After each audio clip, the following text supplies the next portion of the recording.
জনাব আনিস আলমগীর, আপনাকে আমাদের অনুষ্ঠানে স্বাগত জানাচ্ছি। জনাব আনিস আলমগীর, একটা বিষয় আপনার চোখে পড়েছে কিনা জানি না, আজকে আমি দেখলাম যে আমাদের প্রতিমন্ত্রী নুরুল হক নূর, প্রবাসী কল্যাণ মন্ত্রী, উনি ওনার এলাকায় যে একটা জায়গায় বলেছেন, ওনার এলাকায় সাংবাদিকদেরকে বলেছেন যে আওয়ামী লীগ নামে কোনো দল আর দেশে রাজনীতি করার সুযোগ পাবে না। এখন আওয়ামী লীগের বিষয়টা এখন কোর্টে আছে। এই সময় একজন প্রতিমন্ত্রীর এই ধরনের ঢালাও স্টেটমেন্ট আপনি আসলে কিভাবে দেখছেন? আর তাছাড়া আওয়ামী লীগের বাংলাদেশের রাজনীতিতে মানে ফিরে আসার আপনি কতটুকু সম্ভাবনা এবার দেখছেন? ধন্যবাদ মাসুদ ভাই।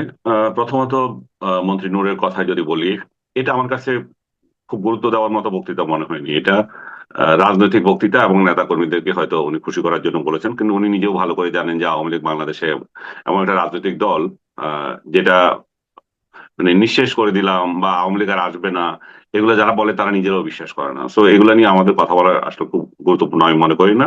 তো আওয়ামী লীগ রাজনীতিতে ফেরার সম্ভাবনা কতটুকু আছে সেটা নির্ভর করছে যে আসলে আওয়ামী লীগ যারা করেন তাদের উপর এবং আওয়ামী লীগের নেতা নেত্রী যারা আছে তাদের উপর, তারা আসলে কি দিচ্ছে সামনের দিনে। আহ জাতি এমন কোন পরিস্থিতিতে পড়বে যে তাদেরকে স্পেস দিতে, সেগুলোর উপরে নির্ভর করছে। প্রথমত, শেখ হাসিনা এখন বিদেশে অবস্থান করছেন, তাকে ঘিরেই আবর্তিত হচ্ছে এখন বাংলাদেশ আওয়ামী লীগের রাজনীতি। এখন উনি যদি ওইখানে থাকেন এবং ওইখান থেকে কিভাবে রাজনীতিটা পরিচালিত করবেন, কিভাবে আওয়ামী লীগ প্রাসঙ্গিক হয়ে উঠবে, এগুলো অনেক কিছু নির্ভর করছে। উনি শুনতেছি উনি আসবেন, উনি আসার কথা বলেছেন।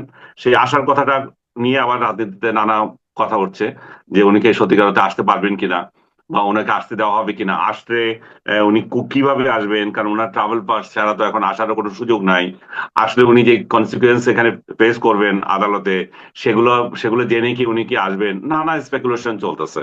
বাট সাধারণ একজন নাগরিক হিসাবে যদি আমাকে এই বিষয়ে আলাপ করতে বলেন, তো আমি বলবো যে এগুলো হচ্ছে যে খুবই ভাষা ভাষা জিনিস। কারণ শেখ হাসিনা যদি আসবেন সিদ্ধান্ত নেন, তাহলে সেটা হবে শুধু উনার নিজের উপরে না, যে উনি উনি নিজের উপর একটা সিদ্ধান্ত তো নিতেই পারেন না যে আমি বই ডিটারমাইন্ড। এটা যেমন আছে, আমি এসে কি এখানে আগুনে ঝাঁপ দেবো কিনা, সেটাও তো একটা বিষয়। উনি এখানে যে এসে যে পরিবেশ পাবেন, সেটা কি উনার জন্য নিরাপদ কতটুকু? উনাকে, উনার যে মামলা ওনাকে সাজা হয়েছে, সেই মামলায় কি উনি বাইরে থাকবেন না জেলে যাবেন? উনি আপিল করার যে বিষয়টা আছে সেটা অবশ্যই নিয়ম মানে মীমাংসিত, কারণ উনার অনুপস্থিতিতে বিচার হয়েছে, উনি এসে এটা আপিল করতেই পারেন। এবং বাংলাদেশের আদালত দেখা গেছে যে তারা তাদের ইচ্ছা অনুযায়ী ব্যাখ্যা দেয় এবং এটা এক্সটেন্ড করে। এটা নর্মালি নিয়ম হচ্ছে যে 30 দিনের মধ্যে করতে হবে, সেটা দেখবেন যে আপনি সেটা এখানে কোনো প্রযোজ্য নয় বলে বিবেচিত হবে, কারণ এগুলা এর অতীতে ইতিহাস আছে। সো আমরা একটু পুরনো পুরো ওই পুরনো কথা নাই বললাম। এখন শেখ হাসিনা যদি আসেন, তাহলে সেটা নির্ভর করছে উনাকে যারা আনতে চান বা উনি সরকারের সাথে ওনার কোনো নেগোসিয়েশন হয়েছে কিনা সেগুলোর উপর। উনি উনি এমন মানে ওনার নেগোসিয়েশন এভাবে হতে পারে যে উনি যে দেশে আছেন সে দেশ হয়তো মধ্যস্থতা করতে পারে, কিংবা তৃতীয় আরেকটা দেশ মধ্যস্থতা করতে পারে। আমেরিকার কথাও এখন শুনছি আড়ালে আবডালে, তারাও এখানে হয়তো থাকতে পারে। মোট কথা একটা বিদেশি আহ ইয়ে ছাড়া, আপনার মিডিয়েটর ছাড়া উনি বাংলাদেশে আসবেন সরাসরি, এখন এখানে এসে পতঙ্গে ঝাঁপ দেবে, আগুনের পতঙ্গের মতো ঝাঁপ দেবেন, সেটা আমার কাছে মনে হয় না।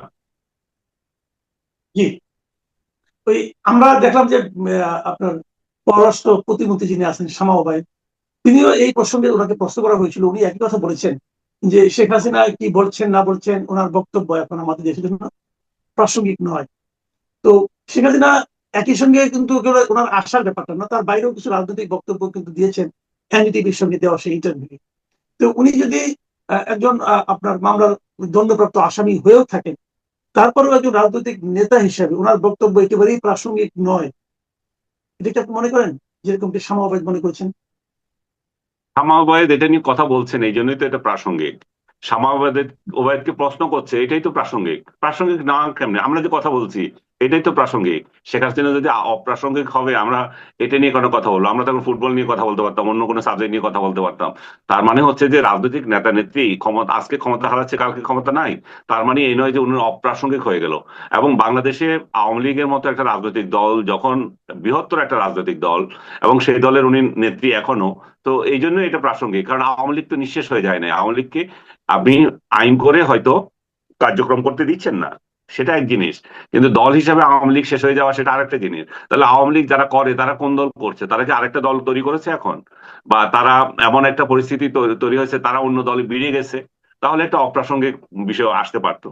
এবং আওয়ামী লীগের নেতা নেত্রীরা জেল থেকে বের হয়ে তারা অন্য দল করছে, শেখ হাসিনার নামও নেয় না এবং দল নিয়ে তাদের কোনো কথা নাই, তাহলে একটা বিষয় দাঁড়ায়। কিন্তু সেই বিষয়টাতে, সেই পরিস্থিতি কি বাংলাদেশে সৃষ্টি হয়েছে? একজন আওয়ামী লীগের কেউ কি আপনি দেখেছেন অন্য রাজনৈতিক দলে যোগ দিতে, যারা প্রমিনেন্ট? দুই চারটা যেগুলো গ্রাম পর্যায়ে আপনার মানে ওই মাস্তানির জন্য দল, এই দলে আসে ওই দলে যায়, তাদের উদাহরণ তো এখানে প্রযোজ্য না।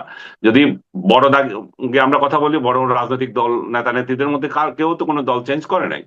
তো দল যখন চেঞ্জ না করছে, তাদের প্রাসঙ্গিক আছে, তাদের দলও প্রাসঙ্গিক আছে, এবং সরকারও সারাক্ষণ আওয়ামী লীগ নিয়ে কথা বলে, সারাক্ষণ। এবং আওয়ামী লীগ ট্যাগ দিয়ে অন্যদেরকে ইয়ে করে, এবং মানে কথায় কথায় আওয়ামী লীগ ট্যাগ দিচ্ছে, এই আওয়ামী লীগ ও মুখ। সরকারের মধ্যে আমরা যারা কথা বলছি তাদেরকে না, শুধু সরকারের মধ্যে, সরকারি দলের মধ্যে লোককে আওয়ামী লীগ ট্যাগ দিচ্ছে। সরকারের মধ্যে বিভিন্ন যন্ত্রে যারা কাজ করছে কর্মকর্তা, তাদেরকে ট্যাগ দিচ্ছে। আওয়ামী লীগ করেছে, আওয়ামী লীগের সাথে সম্পর্ক ছিল, এই জন্য পদোন্নতি হচ্ছে না, পদোন্নতি দিলেও আবার সেই পদ ক্যান্সেল করে দিচ্ছে। তো সবগুলো তো আওয়ামী লীগকে কেন্দ্র করেই হচ্ছে। আওয়ামী লীগ যদি এতই অপ্রাসঙ্গিক হয়ে যায়, তাহলে সরকার তো আওয়ামী লীগকে গণায় ধরবে না, যে দ্যাটস অল, যে আওয়ামী লীগ 5 আগস্টের পর শেষ, এখন আমরা যারা আছি তারাই আমাদের দেশ গঠন করব, তারা কিভাবে এগিয়ে যাব, দেশকে কোথায় নিয়ে যাব, সেটাই চিন্তা।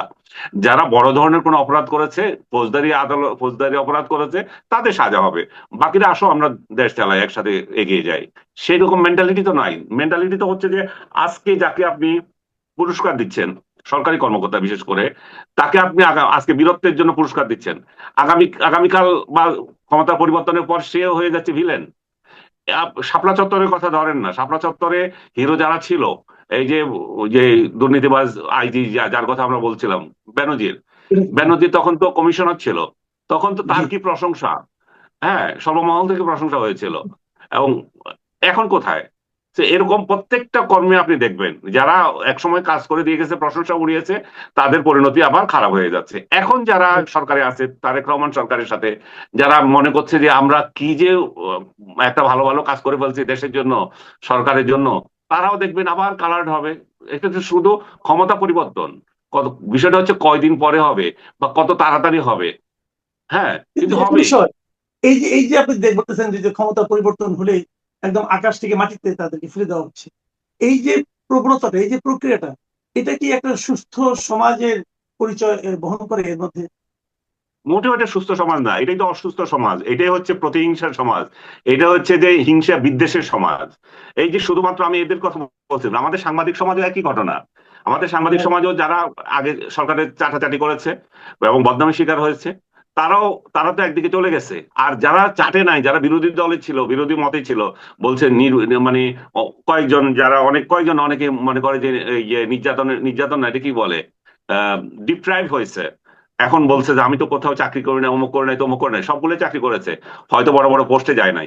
এখন দখল করে বিভিন্ন প্রতিষ্ঠানের টেলিভিশন ও পত্রিকাগুলোর এক একজন হেড হয়ে গেছে, যার কোনো যোগ্যতাও নাই অনেকের, এবং নিজেরা দেখাতে পারছে না যে কোনো সরকারের জন্য তারা কিছু করতে পারবে, এমন মনে হয় না। তারেক রহমান সরকারের মানে আশ্রয়ে এরা বিভিন্ন প্রতিষ্ঠান দখল করেছে, বিভিন্ন প্রতিষ্ঠানে ঢুকেছে, এবং যে যে যে স্টাইলে তারা সরকার বা মিডিয়া চালাচ্ছে, তাতে করে এটা সরকারের পক্ষ কোনো কাজ হবে না, কারণ এরও আরেকটা দালাল হিসেবে চিহ্নিত হচ্ছে। এরাও কিন্তু বড় ধরনের কোনো কিছু করছে না। এবং আরো আইরনি হচ্ছে যে সে নিজে দালালি করতেছে আর অন্যকে দালালির জন্য গালি দিচ্ছে। তুমি নিজে তো ঠিক নাই রে ভাইয়া, তোমার নিজের তো ইয়ে হচ্ছে, তুমি তো আজান দিয়ে কিভাবে বিএনপি হয়, জামাত হওয়া যায়, এনসিপি হওয়া যায় সেই চেষ্টা করছো। তুমি যখন এটা করো, তাহলে অন্যকে কিভাবে বলো যে অমুক স্বৈরাচারের দালাল ছিল, হেন ছিল, তেন ছিল? তুমি নিজেও তো একই জিনিস। সো এই কোনো সেক্টরে চেঞ্জ হচ্ছে না, একই রকম ভাবে চলতেছে। ইউনুস প্রতিহিংসা রাজনীতি শুরু করে দিয়েছিল। আমরা আশা করেছিলাম যে নতুন একটা সরকার হচ্ছে, নতুন একটা বন্দোবস্ত হবে, নতুন একটা নিয়ম থাকবে। কিচ্ছু হচ্ছে না, বরং ইউনুসের আমলে যারা সুবিধাবাদী ছিল, তারাই আরেকটা সরকার, এই তারেক রহমানের সরকারকে ইউনুসের সরকার হিসেবে চালিয়ে দেওয়ার চেষ্টা করছে। ওরাই বলতেছে যে সব তো ঠিক আছে, এটা তো আগের সরকারই, শুধুমাত্র হিংসা প্রতিহিংসা কার সাথে? আওয়ামী লীগের সাথে। আওয়ামী লীগ যেগুলো করছো, তোমরা দূরে থাকো, তোমরা ছাড়া, তোমরা আশেপাশে আসতে পারবে না, আমরা আমরা ঠিক আছি। এবং আমরা আমরা ঠিক আছি, সেটাও কদিন চলে কে জানে, ক্ষমতার দ্বন্দ্বে তারা কোথায় যায়। না, আমার চোখে ওইটাই যে কন্টিনিউ, এটা ইউনূসের সরকারের কন্টিনিউশন চলতেছে। বড় ধরনের কোনো চেঞ্জ আসতেছে না, শুধু চেঞ্জ আসতেছে সরকারের কিছু পোস্ট, মানে বিএনপি ছিল, জামাত ছিল, সেটাকে বিএনপি দিচ্ছে, এরকম কিছু চেঞ্জ আসতেছে, কিন্তু পলিসিগত ভাবে কোনো চেঞ্জ নাই, একই জি। জিনিস। আরেকটা কথা আপনি যেটা বলেন এই মাত্র, যে নিজেদের নিজেদের মধ্যে হয়তো কিছু পাওয়া না পাওয়া নিয়ে এক ধরনের দ্বন্দ্ব, এর চেয়ে বেশি কিছু আমরা দেখছি না। কিন্তু এর বাইরেও আমরা দেখলাম এই জিনিসটাও, যে আজকে আপনি নিশ্চয়ই খেয়াল করেছেন, নতুন একটা রায় হয়েছে আদালতের, যে তত্ত্বাবধায়ক ব্যবস্থা এবং গণভোট সংবিধানে পুনর্বহালের একটা আদেশ এসেছে। তো এটা যখন এসেছে, তখন এর পাশাপাশি দেখলাম যে এনসিপি তারা এটা নিয়েও হ্যাপি না, তারা বলছে এটা ভালো, কিন্তু এটা যদি ওই গণভোটের রায়ের মাধ্যমে বাস্তবায়ন করা হতো তাহলে আরো ভালো হতো। এরা নিয়ে আমরা জনগণের রায়কে আমরা আদালতের কাছে নিয়ে যাচ্ছি কেন, তাদের এই ধরনের বক্তব্য। কিন্তু জনগণের রায়টা কি আসলে, গণভোটটা কি আসলে জনগণের রায় সেখানে প্রতিফলিত হয়েছিল? এবং ওদের যে আদালতের একটা জিনিস তো হওয়া দিয়ে কথা, গণভোট দিয়ে হোক বা আদালতের রায় দিয়ে হোক, এটা নিয়ে তাদের যে অস্বস্তি অতৃপ্তি, এবং গণভোটের রায় নিয়ে তাদের যে তারা, এটা নিয়ে যা বিএনপি কে দৃশ্যটা গালাগালি করা, এটাকে আপনি কিভাবে বলবেন? হুম। প্রথমত আমি বলবো যে এই ক্যাটেগরি গভর্নমেন্ট যে ফেরত আসলো, এই ফেরত আসাটা কতটা কার্যকর হবে এটা কিন্তু বিরাট সন্দেহের বিষয়।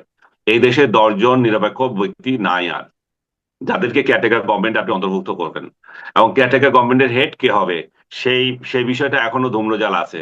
এবং সেইটা নিয়ে আবারও যে রাজনীতি হবে না, যে বিএনপি আগের আমলে যেটা করেছিল, সেটাও আপনি জানেন না, কারে বাড়াই দিবে কারে রাখবে। এবং যে যে বিচারপতিগুলো যে এখানে যে যিনি আসবেন, উনিও তো তাদেরই লোক, তাই না? কারণ এখন তো দল দেখে দেখে পদোন্নতি হচ্ছে। বিচার বিভাগ তো স্বাধীন না, যে আপনি একজন স্বাধীন বিচারপতি দিয়েছেন, সে কোনো দল করে না বা তার দলীয় সংশ্লিষ্টতা না। এখন যারা আসতেছে সবাই তো দলীয় সংশ্লিষ্টতা নিয়ে আসতেছে, প্রত্যেকটা প্রতিষ্ঠান এই তো দলীয়করণ হয়ে গেছে। সেটা এই যে এই সরকার আমল হয়েছে তা না, সেটা তো শেখ হাসিনার আমল থেকে হয়ে আসতেছে, বা তারও আগে থেকে হয়ে আসতেছে। তো প্রতিষ্ঠানগুলো যখন দলীয়করণ হয়ে যায়, তখন সেখানে আপনি ক্যাটেগরি গভর্নমেন্ট হেড যে হবে তাকে যদি বেঁধে দিলেন যে অমুকই হবে, তো সেই লোকটা যে বিএনপির না, সেই লোকটা যে জামাতের না, আওয়ামী লীগের না, সেই গ্যারান্টি কোথা থেকে পাবেন? সো এই জন্যই যে যেহেতু দল নিরপেক্ষ ভাবে বিচারপতি নিয়োগ হচ্ছে না, সো ওইখানে কে হবে সেটা নিয়ে আবার কাওয়াজ রয়ে গেছে। আর গণভোটের যে বিষয়টা, গণভোট একটা অবৈধ বিষয় ছিল। এবং ওই এই এই সরকার যদি এই এই তত্ত্বাবধায়ক সরকার, সরি, এই আদালত যদি বলে যে গণভোটের পক্ষে যদি রায় দিয়ে থাকে, সেটা কি এই গণভোটের পক্ষে রায় দিয়েছেন না ভবিষ্যৎ গণভোটের পক্ষে রায় দিয়েছেন, সেগুলো তো আবার ব্যাখ্যা করবে। হ্যাঁ, কারণ এটা ওনারা ভবিষ্যতের জন্য, গণভোট, হ্যাঁ, এটা হলো ভবিষ্যতের জন্য সংবিধানে হ্যাঁ, গণভোট গণভোটকে প্রতিষ্ঠা করবো। অন্তর্ভুক্ত করার জন্য। হুম। রাইট, গণভোট অন্তর্ভুক্ত হলো, এক গণভোট শেখ হাসিনা বাদ দিয়ে দিয়েছিল, কেয়ারটেকার বাদ দিয়েছে, অন্তর্ভুক্ত হলো। রাইট। তো এখন যে গণভোট হলো, সেটার যে রায় হলো, সেটার ভিত্তিতে যে সংস্কার, এবং সেটার ভিত্তিতে যে বিচার বিভাগের স্বাধীনতা, অনেক অনেক ইস্যুস গুলো আছে, সেগুলো যে এটা ইনক্লুড হয়ে গেছে ভাবার তো কোনো কারণ নাই। যে সংস্কার নিয়ে বড় বড় কথা বলে, কিসের সংস্কার হয়েছে, কিসের সংস্কারের প্রস্তাব হয়েছে? প্রথম সংস্কার তো হওয়া উচিত সরকারের মেয়াদ 4 বছর করা, ওইটা তো করে নাই। 5 বছর, 5 বছর আমেরিকার দালালি করতেছে, আমেরিকাকে অনুসরণ করো না। আমেরিকা তো 4 বছর ধরে সরকার চালায়, এবং দেখা যায় হুম। যে সরকার খুব ভালোভাবেই চলে। কারণ এই 2 বছর পরেই আজান দিয়ে চুরিদারি করতে থাকে সরকার দলের লোকেরা। এখন তো আরো আগে থেকে শুরু হয়ে গেছে। 2 বছর পরে কাউকে চোখেই দেখবে না, এমন আজান দিয়ে চুরিদারি করবে। আর 3 বছরের সময় ইলেকশন চলে আসে। তো এই জন্যই 4 বছর এবং ইলেকশনের আগের বছরে হয়তো চুরিদারি কম করবে, এটা একটা প্রতিফলন হবে। 4 বছর খুবই পারফেক্ট একটা টাইম। এবং বাংলাদেশ 4 বছরে ফিরে যাওয়া হচ্ছে বড় সংস্কার হবে, অন্য কিছু না। কারণ আমরা একটা সরকারকে এতদিন দেখতে অভ্যস্ত না। মানে আমাদের যান যান চলে যায় যে আমরা আমাদের রায় দিয়ে একজনকে বসালাম, সে যখন লুটপাট, সে যখন অপকর্ম করতেই থাকে, সেটা তো আর আমাদের সহ্য হয় না। যদি ভালো লাগে সে পরের বার দেবো, কিন্তু এই টেনিউরটা এত বড় করে রাখছে, এটাতে একটা বড় ধরনের সমস্যা তৈরি হয়েছে। সংস্কার যদি হয়, এটাতেও সংস্কার একজন 2বারের বেশি থাকবে না, 3বারের বেশি থাকবে, সেটা বিষয় না। ও যদি যোগ্যতা হয় তাহলে থাকতেই পারে, ভালো লোক হলে থাকবে, জনগণ যদি চায় থাকবে। আপনি নির্ধারিত হুম। করে দেওয়ার কে? তার থেকে বরং আপনি টেনিউরটা নির্ধারণ করে দেন।